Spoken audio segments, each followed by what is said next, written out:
Okay, so here we have our finished Airfix 172 scale FW190 A8. I've made a little base out of cardboard and then just found a picture of a cutaway drawing of the 190 and covered it, and then given just a light spray of MIG primer just to dull it down a bit, so it's just a little base for it. I've used a 6mm acrylic rod which I've bent using the hob on the oven just to warm it up and bend it, so it gives it a bit of a positional pose. Right, so you could call it finished at that point. Let's just talk about the decals for a moment. If you might be able to see, as I just move the aircraft around, in some positions you'll see what we call silvering underneath the decals. Now, when I'm building my models, not everybody does this, but most people, I use a clear coat, a gloss clear coat, to lay the decal on to give it a nicer finish to sit down to. So where this is in some cases not a regular, it's slightly irregular, it's not the best paintwork finish, the decals haven't gone down as well as I would normally like. Now you could use your products to help soften them and help them go down, but the decals will be fine for this build. Now you could call that finished now and just be happy with that. But I'm going to do a couple of little things. I'm just going to show you a couple of little things that you can do. Just going to take this off its stand for a minute. One of the things extra I did, I put on this fuel tank and painted that, and I've got rid of these cannons because I lost one for the carpet monster, and to be honest, I can't be bothered to go and look for it, so I cut the other one off as well. And as a child, these bits would often be the case. The guns would go, these little bits would go, and I'd end up snapping the propellers off, because I used to play dogfights with them and they never used to last very long.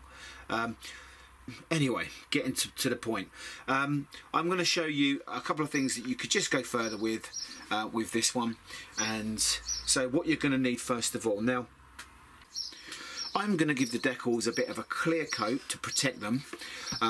Now for my clear coat, I often use Johnson's Wax Clear, or Crystal Clear as it might be called. This is the older formula, it's much clearer. There's a newer formula that's got a milky appearance, but it still dries back very clear, and it gives you a really nice shine. It's basically an acrylic floor polish which dries to nice shine. I've decanted it into a little bottle to help things go a little bit easier. So all I'm going to do on the top of here, I'm just going to give it a little drop of that, and with my brush, all I'm going to do, I'm over the top of the decal, I'm just going to paint on some of this crystal clear. Okay, and that's going to serve to protect the decal for what we're going to do next. So just those areas.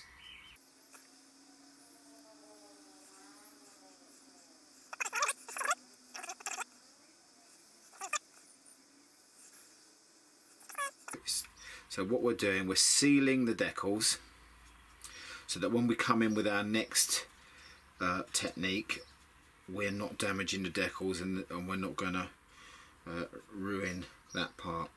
Okay, because what you don't want to do is get any liquid under there so that they come up. So I'm going to use my hairdryer.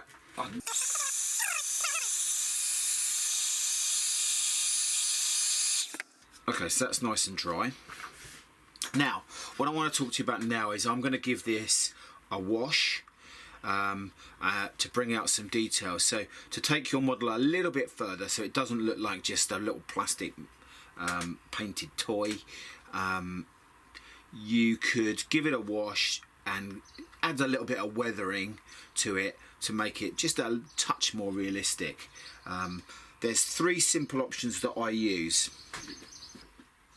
So the first one, when I first come back to the hobby, I discovered this stuff, which is Flory Models Weathering Wash, and it's a clay-based wash that you apply to the model, and then once it's dry, you rub it off, and it leaves the deposits inside the panel lines. And depending on how well you clean it off, will depend on how weathered your aircraft would look. This stuff is really easy to use and great stuff. The other thing I might use is an enamel based wash. This is a panel liner from AK, which you just apply to the panel lines and it will just run through and so on, and then you can come in with a cotton bud and you can clean it up with whatever way you want, because what you can do, this obviously when you're cleaning it up with turpentine or white spirit, it doesn't really damage the acrylic paint as long as it's really dry. Okay, and then the other one, which is something I use a lot more these days, I've discovered that a great way to do a wash is make a wash and do the panel lines using an oil paint wash. So this is a modelling specific oil paint. So this is 502 from MIG Productions. This is the stuff I use, but failing that, obviously you could just, you know, just use your standard oil paint. There's no difference really, so you can use whatever you've got to hand. So what I'll do is, in one of my videos, I'll have a look at using all three different products on a model. For this one, what I'm going to do, I'm going to use the Flory wash because it's just so easy to use. Alright, and I'm just going to come in and show you. So for the Flory wash, all I'm going to do, so this is dark dirt. I'm going to come in on the bottom, and all I do, I rub that into the model, getting it into all the places. Okay, and then so as you can see, really dirty. Head right off.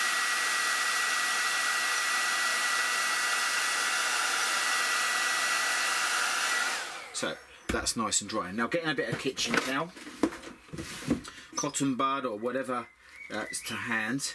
I tend to use sometimes these little cotton wool pads. Now all I do is dampen it a little bit. I tend to, bad idea, I just rub it against my lip, or I lick it a little bit just to get it a little bit damp, and then I just rub it on my cheek to get the moisture off, because I don't want it to be too wet. And then all I do is I come in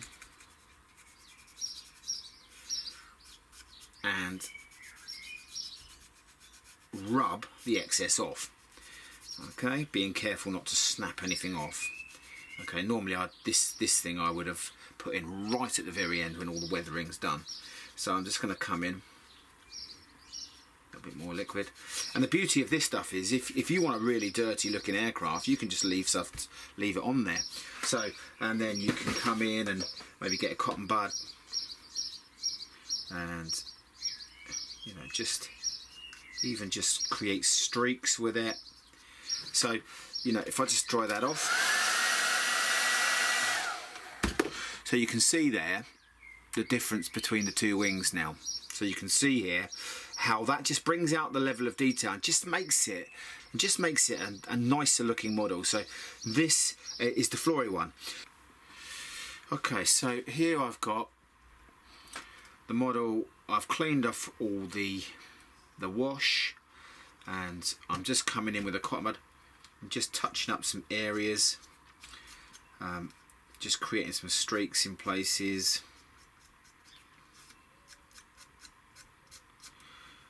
I've added a little bit more around the exhaust and down here by the fuel tank, just creating some streaks, just really making it nice and grimy, and then coming in creating some streaks with a damp cotton bud. And so that isn't too bad. It's very grimy. Now you can take it back as much as you want, and if you don't like the effect, you can just wash the whole lot off with water and come in again and have a go at doing something else. So that's all the wash added. It's really brought out some of the detail nicely, added a nice effect to the model. Now the final thing that I will often do to my model then, which is what I'm going to do today is I'm going to come in, I'm going to give it a flat varnish. So I've got a variety that I use, so I'm just going to use this one from MIG, which is a flat matte varnish, and I'm going to come in and I'm just going to paint the whole thing just to finish it off in that matte varnish. Okay, so all I do, I'm going to come in with my flat brush, and normally I'd airbrush this on, but all I'm going to do, I'm going to come in and actually, now because I'm brush painting it on, you've got to be careful, because you know obviously the Flory wash is water based, and as soon as you put water on it, it reacts with it and so on. But so that's why I would normally spray this, but in this case it's actually creating some quite nice streaks. But just make sure you don't just spend too long over an area, otherwise it will just move it around. So that's the matte varnish on there, coming on the tail plane. Just giving it a light coat.